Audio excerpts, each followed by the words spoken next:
ഇത്തവണത്തെ മഴക്കാലം നിങ്ങൾ ശ്രദ്ധിച്ചില്ലേ? മഴ വളരെ കുറവായിരുന്നു. പലപ്പോഴും എള്ളിട്ടാൽ പൊട്ടുന്ന വെയിലും ചൂടും. ഇതിന് കാരണം ലോകത്തിൻ്റെ അങ്ങേ കോണിലുണ്ടാകുന്ന ഒരു പ്രതിഭാസം, എൽ നിനോ. പസഫിക് സമുദ്രത്തിൽ എവിടെയോ ഉണ്ടാകുന്ന ഒരു ചൂടുപിടുത്തം നമ്മുടെ കേരളത്തിലെ മൺസൂണിനെ തകിടം മറിക്കുമെന്ന് പറഞ്ഞാൽ നിങ്ങൾ വിശ്വസിക്കുമോ? അതെ, അതാണ് എൽ നിനോ. കേരളത്തിൽ വരാനിരിക്കുന്ന കടുത്ത വരൾച്ചയ്ക്കും പ്രളയങ്ങൾക്കും പിന്നിലെ ആ വില്ലനെക്കുറിച്ചാണ് ഇന്ന് നമ്മൾ സംസാരിക്കുന്നത്. പസഫിക് സമുദ്രത്തിലെ താപനിലയിലുണ്ടാകുന്ന വ്യത്യാസങ്ങൾ ലോകമെമ്പാടുമുള്ള കാലാവസ്ഥയെ മാറ്റിമറിക്കാറുണ്ട്. അതിൽ ഏറ്റവും പ്രധാനപ്പെട്ട ഒന്നാണ് എൽ നിനോ. എന്നാൽ ഇത് കേവലം ഒരു ആഗോള പ്രതിഭാസം മാത്രമല്ല.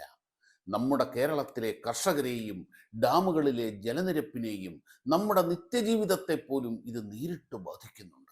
എന്താണ് യഥാർത്ഥത്തിൽ ഈ എൽ നിനോ? ഇതെങ്ങനെയാണ് കേരളത്തിലെ മൺസൂണിന്റെ താളം തെറ്റിക്കുന്നത്? ഈ വർഷം നമ്മൾ കാത്തിരിക്കുന്നത് കടുത്ത വരൾച്ചയാണോ അതോ അതിവർഷമാണോ? ശാസ്ത്രീയമായ കാരണങ്ങളോടെ വളരെ ലളിതമായി ഇന്ന് നമ്മൾ പരിശോധിക്കുകയാണത്. എന്നാ തുടങ്ങിയാലോ?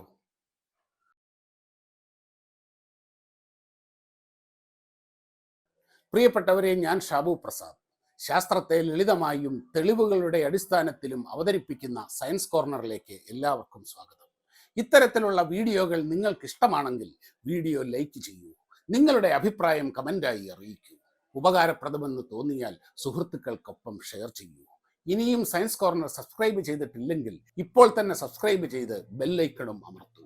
അപ്പോൾ ഇനി നമുക്ക് വസ്തുതകളും ശാസ്ത്രവും മാത്രം സംസാരിക്കാം. നോക്കൂ, ഇടമുറിയാതെ മൺസൂൺ മഴ തകർത്തു പെയ്യേണ്ട സമയമാണ് ജൂൺ ജൂലൈ മാസങ്ങൾ. പക്ഷേ ഇത്തവണ മഴ ഏതാണ്ട് 40% കുറവാണ്. വെയിൽ കൊണ്ട് ചുട്ടുപൊള്ളുന്ന അനേകം ദിവസങ്ങൾ ജൂൺ ജൂലൈ മാസങ്ങളിൽ ഉണ്ടായി. ഇടവേളയില്ലാതെ മഴ പെയ്യേണ്ട തിരുവാതിര ഞാറ്റുവേലയിൽ പോലും കടുത്ത വെയിലായിരുന്നു. കഴിഞ്ഞ മാസമാണെന്ന് തോന്നുന്നു നമ്മുടെ ധനകാര്യമന്ത്രി നിർമ്മല സീതാരാമൻ പറഞ്ഞ ഒരു വാർത്ത നിങ്ങൾ ശ്രദ്ധിച്ചിട്ടുണ്ടാകും. എൽ നിനോ കാരണം ഇക്കൊല്ലം മഴ കുറയാൻ സാധ്യതയുണ്ടെന്നും അത് രാജ്യത്ത് പണപ്പെരുപ്പത്തിനും വിലക്കയറ്റത്തിനും കാരണമായേക്കാം എന്നുമായിരുന്നു അത്. ഇത് കേട്ടപ്പോൾ പലരും ചിന്തിച്ചിട്ടുണ്ടാകും, എന്തോ നാവ് കടിക്കുന്ന ഈ എൽ നിനോ എന്ന സാധനം കാരണം നമ്മുടെ നാട്ടിലെ അരിക്കും തക്കാളിക്കും വില കൂടുമെന്ന് പറയുന്നത് എന്തിനാണ് എന്ന്. സംശയം ന്യായമാണ്. പസഫിക് സമുദ്രത്തിലെ ഒരറ്റത്തുണ്ടാകുന്ന ഒരു പ്രതിഭാസം നമ്മുടെ പോക്കറ്റ് ചോർത്തുന്നത് എങ്ങനെയാണ് എന്ന് നമുക്ക് നോക്കാം. സ്പാനിഷ് ഭാഷയിൽ എൽ നിനോ എന്നാൽ ചെറിയ കുട്ടി അല്ലെങ്കിൽ ഉണ്ണിയേശു എന്നാണ് അർത്ഥം. പെറുവിലെ മത്സ്യത്തൊഴിലാളികളാണ് ഈ പേരിട്ടത്. വളരെ ലളിതമായി പറഞ്ഞാൽ പസഫിക് സമുദ്രത്തിലെ വെള്ളം അസാധാരണമായ രീതിയിൽ ചൂട് പിടിക്കുന്ന അവസ്ഥയാണിത്. സാധാരണ വർഷങ്ങളിൽ ശക്തമായ കാറ്റ് കാരണം പസഫിക് സമുദ്രത്തിലെ ചൂടുവെള്ളം മുഴുവൻ നമ്മുടെ ഏഷ്യൻ ഭാഗങ്ങളിലേക്ക്, അതായത് ഇന്തോനേഷ്യ, ഇന്ത്യ തുടങ്ങിയ ഭാഗങ്ങളിലേക്ക് നീങ്ങും. ഇത് കാരണം നമ്മുടെ ഭാഗങ്ങളിൽ നല്ല മേഘങ്ങൾ ഉണ്ടാവുകയും ശക്തമായ മൺസൂൺ മഴ ലഭിക്കുകയും ചെയ്യും. പസഫിക് സമുദ്രത്തിൽ നടക്കുന്ന ആ കളി വളരെ രസകരമാണ്. സാധാരണ വർഷങ്ങളിൽ ഭൂമിശാസ്ത്രപരമായി അവിടെ എന്താണ് സംഭവിക്കുന്നതെന്നും അത് നമ്മുടെ മൺസൂണിനെ എങ്ങനെയാണ് സഹായിക്കുന്നതെന്നും നോക്കാം. ഇത് മനസ്സിലാക്കാൻ നമ്മൾ പ്രധാനമായും 2 കാര്യങ്ങൾ അറിഞ്ഞിരിക്കണം. വ്യാപാരക്കാറ്റുകൾ അഥവാ ട്രേഡ് വിൻസ്, പിന്നെ വായു സമ്മർദ്ദം അറ്റ്മോസ്ഫറിക് പ്രഷർ. എൽ നിനോ മനസ്സിലാക്കാൻ ആദ്യം ട്രേഡ് വിൻസ് അഥവാ വാണിജ്യവാദങ്ങൾ എന്താണെന്ന് അറിയണം. ഭൂമധ്യരേഖയ്ക്ക് സമീപം കിഴക്ക് നിന്ന് പടിഞ്ഞാറോട്ട് വർഷം മുഴുവൻ ഏതാണ്ട് സ്ഥിരമായി വീശുന്ന കാറ്റുകളെയാണ് ട്രേഡ് വിൻസ് എന്ന് വിളിക്കുന്നത്. എന്തുകൊണ്ടാണ് ഈ കാറ്റുണ്ടാകുന്നത്? ഭൂമധ്യരേഖയ്ക്ക് സമീപം സൂര്യപ്രകാശം ഏറ്റവും ശക്തമായി ലഭിക്കുന്നതിനാൽ അവിടുത്തെ വായു ചൂടായി മുകളിലേക്ക് ഉയരുന്നു. അതേസമയം ഏകദേശം 30 ഡിഗ്രി അക്ഷാംശങ്ങളിൽ ആ വായു തണുത്ത് താഴേക്കിറങ്ങുന്നു. അവിടെ രൂപപ്പെടുന്ന ഉയർന്ന മർദ്ദത്തിൽ നിന്ന് ഭൂമധ്യരേഖയിലെ ന്യൂനമർദ്ദത്തിലേക്ക് വായു സഞ്ചരിക്കുന്നു. പക്ഷേ ഭൂമി കറങ്ങുന്നതിനാൽ കോറിയോലിസ് എഫക്റ്റ് എന്ന ആ ഒരു പ്രതിഭാസം കാരണം ഈ കാറ്റ് നേരെ വീശാതെ വഴിതിരിയുന്നു. വടക്കൻ അർദ്ധഗോളത്തിൽ, അതായത് നമ്മുടെ ഇന്ത്യയൊക്കെ ഉള്ള ഭാഗത്ത് വടക്ക് കിഴക്കിൽ നിന്ന് തെക്ക് പടിഞ്ഞാറോട്ട്, അതാണ് നോർത്ത് ഈസ്റ്റ് ട്രേഡ് വിൻസ്. അതേസമയം തെക്കൻ അർദ്ധഗോളത്തിൽ, സതേൺ ഹെമിസ്ഫിയറിൽ തെക്ക് കിഴക്കിൽ നിന്ന് വടക്ക് പടിഞ്ഞാറോട്ട്, അതാണ് സൗത്ത് ഈസ്റ്റ് ട്രേഡ് വിൻസ്. ഇവ രണ്ടും ഭൂമധ്യരേഖയ്ക്ക് സമീപം എത്തുമ്പോൾ മൊത്തത്തിൽ കിഴക്ക് നിന്ന് പടിഞ്ഞാറോട്ടാണ് വീശുന്നത്. എന്തുകൊണ്ടാണ് ട്രേഡ് വിൻസ് എന്ന് പേര് വന്നത്? പണ്ട് പായ്ക്കപ്പലുകളുടെ കാലത്ത് യൂറോപ്യൻ വ്യാപാര കപ്പലുകൾ ഈ സ്ഥിരമായ കാറ്റുകളെ ആശ്രയിച്ചാണ് അറ്റ്ലാന്റിക് പസഫിക് സമുദ്രങ്ങൾ കടന്ന് യാത്ര ചെയ്തിരുന്നത്. വ്യാപാരത്തിന്, ട്രേഡിന് ഏറ്റവും വിശ്വസനീയമായ കാറ്റുകളായിരുന്നതിനാലാണ് ഇവയ്ക്ക് ട്രേഡ് വിൻസ് എന്ന പേര് ലഭിച്ചത്. എൽനിനോയുമായുള്ള ബന്ധം പസഫിക് സമുദ്രത്തിൽ സാധാരണ വർഷങ്ങളിൽ ഈ ട്രേഡ് വിൻഡുകളാണ് ചൂടുള്ള ഉപരിതല ജലത്തെ അമേരിക്കൻ തീരങ്ങളിൽ നിന്ന് ഇന്തോനേഷ്യയിലേക്കും പടിഞ്ഞാറൻ പസഫിക്കിലേക്കും തള്ളിക്കൊണ്ടുപോകുന്നത്.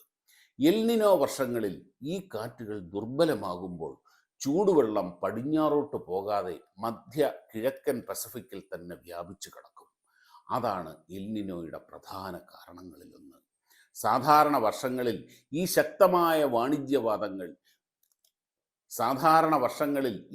ശക്തമായ ട്രേഡ് വിൻഡ് വാണിജ്യവാതകങ്ങൾ പസഫിക് സമുദ്രത്തിൻ്റെ ഉപരിതലത്തിലുള്ള ഈ ചൂടുവെള്ളത്തെ മുഴുവൻ തള്ളി ഇന്തോനേഷ്യ, ഓസ്ട്രേലിയ, ഇന്ത്യ ഉൾപ്പെടുന്ന ഏഷ്യൻ ഭാഗങ്ങളിലേക്ക്, വെസ്റ്റേൺ പസഫിക് ഭാഗങ്ങളിലേക്ക് കൊണ്ടുവരും. അപ്പോൾ അമേരിക്കൻ തീരങ്ങളിൽ, അതായത് കിഴക്കൻ പസഫിക്ക് വെള്ളം കുറയുമല്ലോ. അത് നികത്താൻ സമുദ്രത്തിൻ്റെ അടിത്തട്ടിൽ നിന്നുള്ള തണുത്തതും വളരെ പോഷക സമൃദ്ധവുമായ വെള്ളം മുകളിലേക്ക് ഉയർന്നു വരും. ഇതിനെ അപ് വെല്ലിംഗ് എന്നാണ് പറയുക.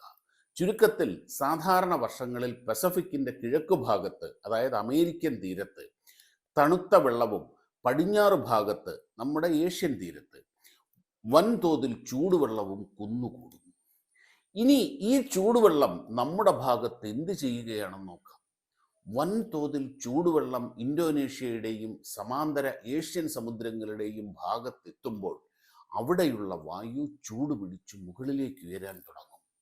ചൂടുള്ള വായുവിന് ഭാരം കുറവായതിനാൽ അത് മുകളിലേക്ക് പോകും.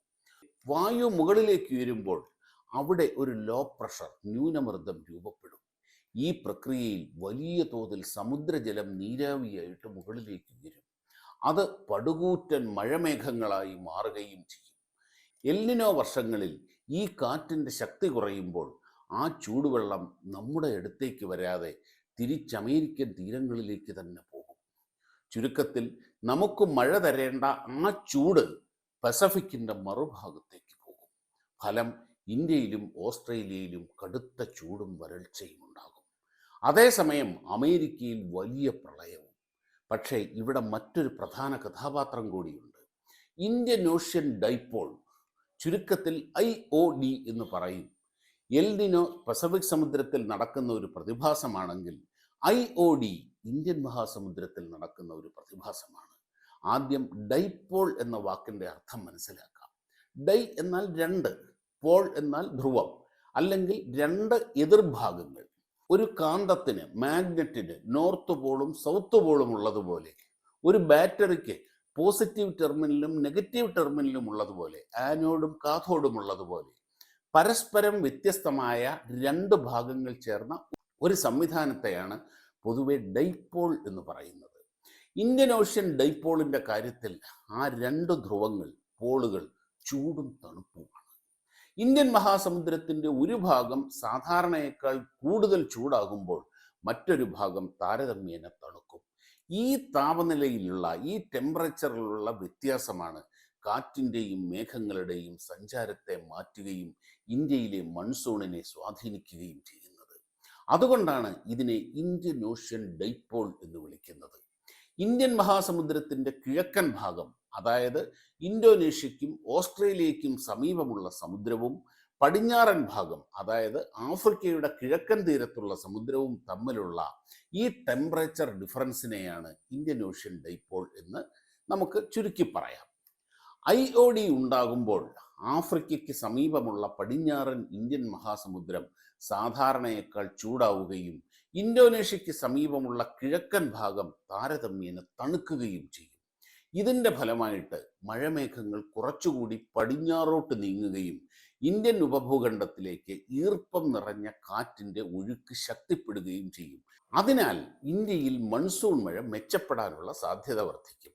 അതായത് ഈ ഇന്തോനേഷ്യൻ തീരങ്ങളിൽ നിന്ന് തണുത്ത ഭാഗത്തു നിന്ന് ചൂടുള്ള ഭാഗത്തേക്ക് കാറ്റ് ഒഴുകുമ്പോൾ, കാറ്റിങ്ങനെ പോകുമ്പോൾ ആ വഴിയിലുള്ള മഴമേഘങ്ങളെ കൊണ്ടുപോകും. ആ മഴമേഘങ്ങൾ ഇന്ത്യക്ക് മുകളിലൂടെയാണ് പോകുന്നത്. അപ്പോൾ ഇവിടെ മഴ പെയ്യാനുള്ള സാധ്യത കൂടും. നെഗറ്റീവ് അയോഡി ഉണ്ടാകുമ്പോൾ ഇതിന് നേരെ വിപരീതമാണ് സംഭവിക്കുന്നത്. ഇന്തോനേഷ്യയ്ക്ക് സമീപമുള്ള സമുദ്രം കൂടുതൽ ചൂടാവുകയും മഴമേഘങ്ങൾ അവിടേക്ക് കേന്ദ്രീകരിക്കുകയും ചെയ്യും. അപ്പോൾ ഇന്ത്യയിലേക്കുള്ള ഈർപ്പത്തിൻ്റെ അളവ് കുറയാനും മൺസൂൺ ദുർബലമാകാനും സാധ്യതയുണ്ട്. അതിനാൽ എൽനിനോ ഉണ്ടെന്നു മാത്രം പറഞ്ഞ് ഇന്ത്യയിൽ മഴ കുറയും എന്നുറപ്പിച്ച് പറയാൻ കഴിയില്ല.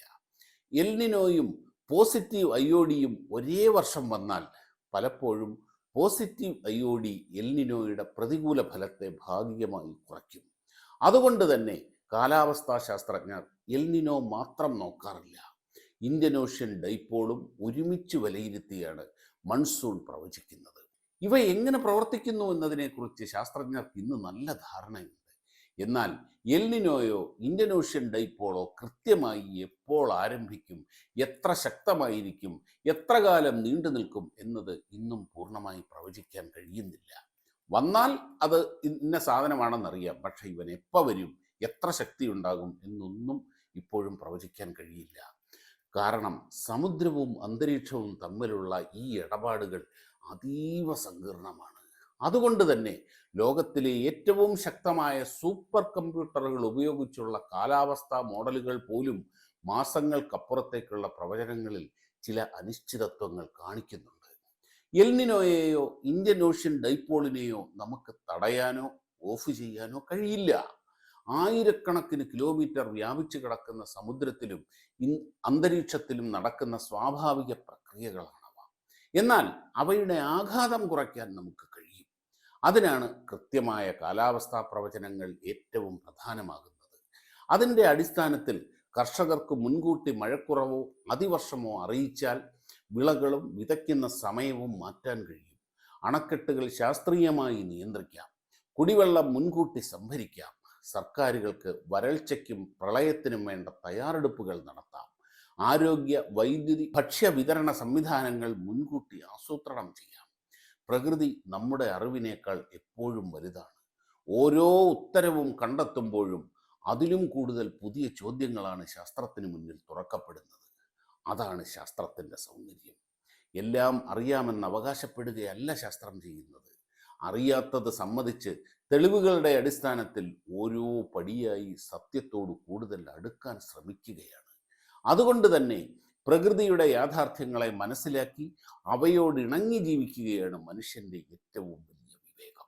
ഈ വീഡിയോ നിങ്ങൾക്ക് ഉപകാരപ്പെട്ടെന്ന് കരുതുന്നു. നിങ്ങളുടെ അഭിപ്രായങ്ങളും സംശയങ്ങളും കമൻ്റായി അറിയിക്കൂ. അടുത്ത വീഡിയോയിൽ മറ്റൊരു കൗതുകകരമായ ശാസ്ത്ര വിഷയവുമായി വീണ്ടും കാണാം. അതുവരെ ചിന്തിക്കൂ, പഠിക്കൂ, നിരീക്ഷിക്കൂ, ശാസ്ത്രത്തെ ചേർത്ത് പിടിക്കൂ. നന്ദി, നമസ്കാരം.